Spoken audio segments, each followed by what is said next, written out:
Welcome to mega 9 TV. మోపిదేవిలో కొలువు తీరిన శ్రీ వల్లి దేవసేన సమేత శ్రీ సుబ్రహ్మణ్యేశ్వర స్వామి వారిని రాష్ట్ర మంత్రి కొల్లు రవీంద్ర దర్శించుకున్నారు. ఆలయానికి వచ్చిన మంత్రి రవీంద్రకు డిప్యూటీ కమిషనర్ దాసరి శ్రీరామ వరప్రసాదరావు ఆధ్వర్యంలో ఆలయ పండితులు పూర్ణ కుంభంతో ఘన స్వాగతం పలికారు. ఆలయ ఆవరణలో గల నాగపుట్టలో పాలుపోసి ఆయన మొక్కులు చెల్లించుకున్నారు. ఇక ఈ సందర్భంగా ఆలయంలో భక్తులకు కల్పిస్తున్న సౌకర్యాలపై అలాగే అభివృద్ధి పనులపై దాసరి శ్రీరామ వరప్రసాదరావును మంత్రి రవీంద్ర అడిగి తెలుసుకున్నారు.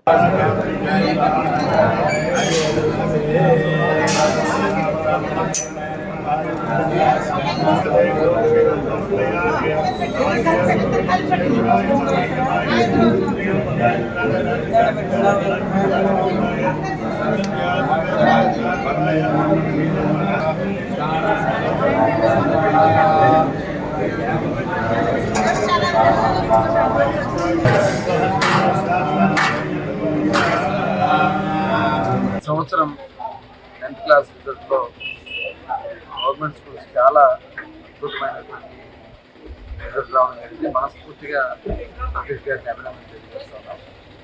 ఎందుకంటే ఈ రాష్ట్రంలో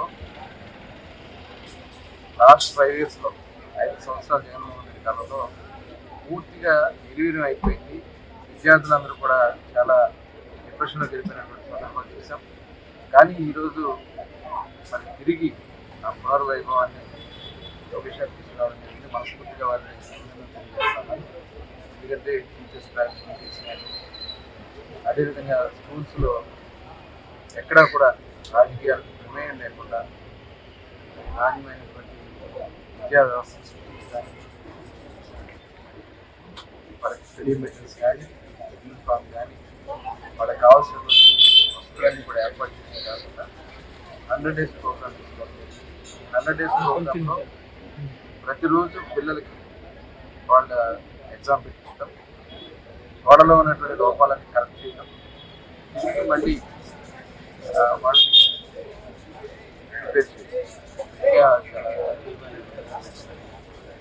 ఈరోజు మరి దీన్ని కూడా రాజకీయం చేయాలని కొంతమంది ప్రయత్నం చేస్తారు. కేవలం సాక్షి పేపర్లో వాళ్ళు చేసినటువంటి విధానం చూసాం. ఇప్పుడు వాళ్ళు చేసిన ఇన్ఫ్రాస్ట్రక్చర్ వల్ల చేసినట్టు వచ్చింది. మరి ఆ రోజున 2 లక్షల మంది విద్యార్థులు ఫెయిల్ అవడం చూసాం.